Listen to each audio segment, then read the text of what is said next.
The following story has been brought to you by StoriesToInspire.org. I was in 10th grade in the Murray Yeshiva. And in those days, I did not yet taste the sweetness of learning. I was still starting out, and I had a lot of craziness in my head. And because of that, when it came time for share, I had a great Rabbi, and the Rabbi Mamash was trying his best to get us to learn the entire Perek. I remember it was Masechet Baba Kama, it was Perek HaMeniach.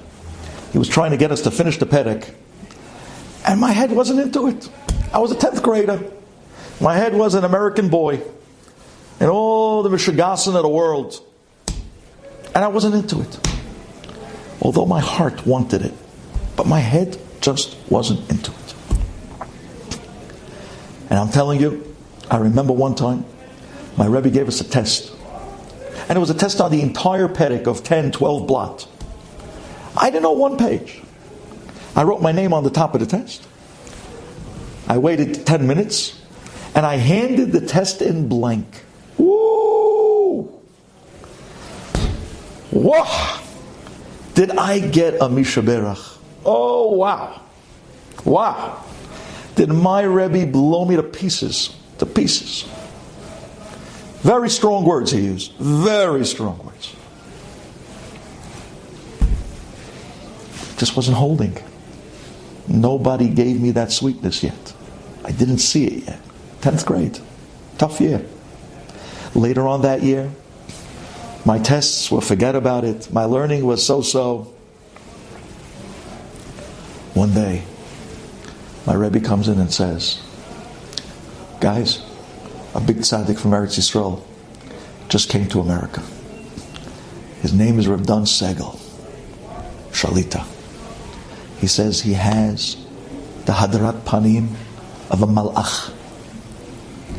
He says, I want you to come tonight. I arranged that the class will be able to sit by him and get berachot in somebody's house tonight. I will insist that everybody comes.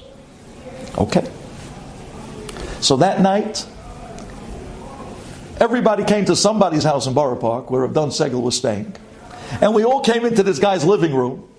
And we were sitting around in the couch, all 22 of us. And high school boys, horsing around, playing around.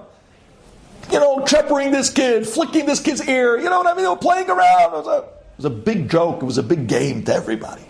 No one had a clue who was in the next room. I don't know if you've ever seen Rabbi Segel. He has a fire on his face. And his eyes, Mamish, Malach Hashem. We had no clue what we were about to walk into. No clue. All right. So the Rebbe comes out of the room. It was an office. And he says, okay, guys, settle down. Line up. And we'll see who's going to go in first. And each guy, you'll have a minute or two by Rav Dan. You'll tell him a few things. He'll give you a bracha and you're out. So we're all kidding around. We lined up. Everyone's playing with the other guy, fighting with the other guy, pushing the high school boys. The first guy goes in. Everyone's laughing. He goes in. They close the door. 2 minutes. 5 minutes. I'm looking at my friend. What's going on in there? What's going on in there? 10 minutes. What's going on in there? The kid walks out. He has tears. His face is white like he saw a ghost. And he just walks right out of the house and doesn't say a word to anybody online. I looked at my friend and said, oh boy, we're in for it. This is not what I signed up for. This is not what I signed up for. I looked at my friend, I said, oh, what happened to him? And that kid was a tough kid. What happened? My Rebbe comes out with a smile. Who's next? I said, oh, that minute, I'm telling you, it was like flies. That line scattered so fast. That line, you had guys hanging by the chandeliers, but nobody was by that door. No, Rebbe, he'll go. No, I needed a little time. No. I said to myself, I'm I walked up, I said, Rabbi, I'm next. Bensoussan, you want to? I said, yeah. I said, okay. He opens the door. I walk inside. And there, behind the desk, was Rabbi Segel, Shalita. And there was a light on his desk that was shining on his face. And the room was black, was dark. And all I saw was the light on his face. And he was looking down. He looked up for a second at me. And for that second, I froze. I literally felt that he looked straight through me. My knees were knocking. I don't know, something came over me. A certain feeling of ra'ada.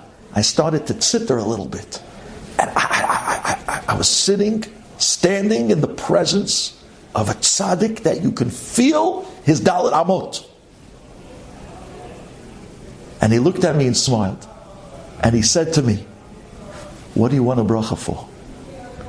And my Rebbe was standing there in the corner with a smirk. He was smirking. I looked at him. And I am telling you, Rabotai, I don't know where these words came from. I don't know. This must have been Zchut Avot. I don't know where the words came from. I said to him, I want a beracha to be zoche, to be to'em, to tam ha'amiti v'ha'mitikut shel Torah. Reb Dan opens his eyes like this and looks at me dead ahead. My Rebbe almost fainted in the side of the room. And he said to me, come ahead. I walked up to him. He says, come on. I come around. He takes my hand. And he's holding my hand. I don't know. Something at that minute came on. I started crying. But such a cry, such a cry from the neshama. My neshama was crying. And I said it again. I said, Harav, ich will this chus zu toim sein. The mitikut from Torah. And he looks at me. Emitza Hashem. Ani noten lecha, he said to me in Hebrew, Ani noten lecha beracha shetizke lit'om et hatam ha'amiti va'amitikut shel Torah. And I said, Amen. And he wouldn't let go of my hand. I was crying, and he started crying. And my Rebbe is sitting there looking at the two of us. I mean, here's the guy who we thought was the Eisvarf in his class. The guy that handed in the test with his name on top. That was the last thing he expected. The last thing he expected. And Reb Dan wouldn't let go of my hand. And he said to me, I said, Duvi Bensoussan. He says, Bensoussan. He said again, Ani noten lecha beracha. And he gave me the bracha again. And he gave me the bracha again. And then I kissed his hand like a good Sfaradi boy. And I walked out. I came out with tears. The class saw. The second guy! Lamb to the slaughter. Reb Dan is 2 for 2. Nobody wanted to go in after that. And frankly, I don't know what happened after that. I walked right out the door. I got a car service. You remember the days of car services? I got a car service on 18th Avenue somewhere. And I went back home. Something happened to me that night. I came in the next day and my Rebbe called me outside. He said, David, come outside. I came outside. He looks at me and he smacks me in the face.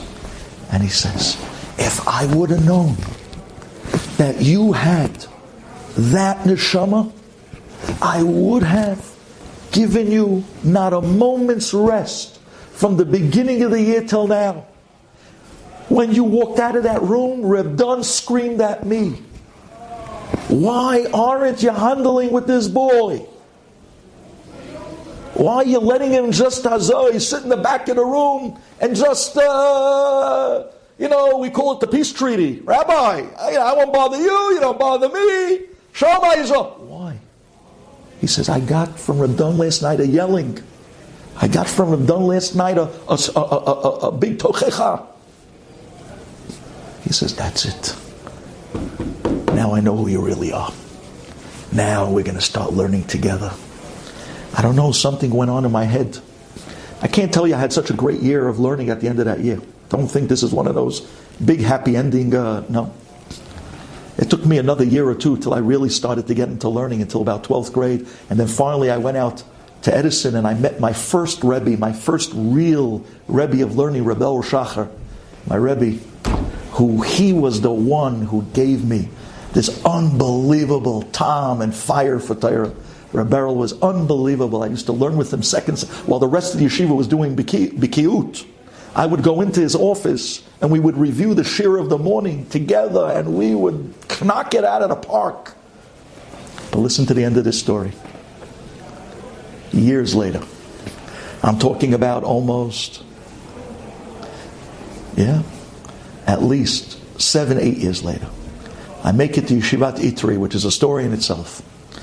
And I'm learning in Yerushalayim, in an Israeli yeshiva.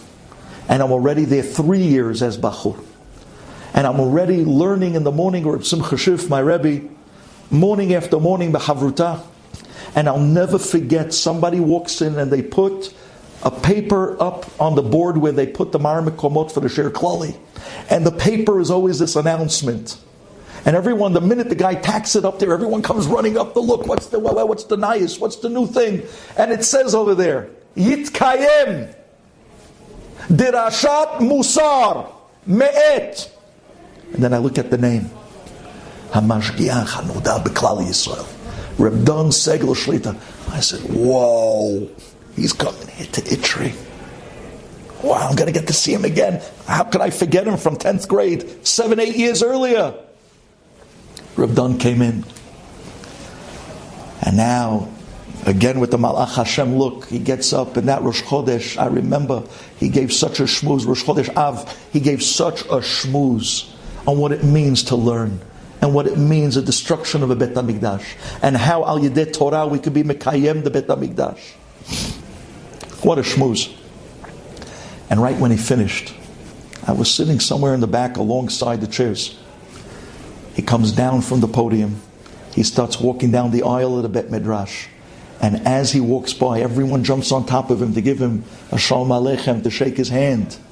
And as he's walking by, he stops. He turns around and looks me dead in the eye. And he says, "No. Was macht der Bensoussan?" 8 years later. Ta'amta mashu. I'll never forget those words. Ta'amta mashu. Ta'amta. And he didn't wait for an answer, he just smiled. Ta'amta mashu. Ay, ay, ay, ay, ay, ay, ay, ay, ay. What does it mean to learn?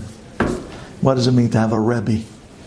What does it mean to taste the bitter waters that become so sweet, that once you taste the sweet waters of Torah, everything else in the world becomes artificial flavoring?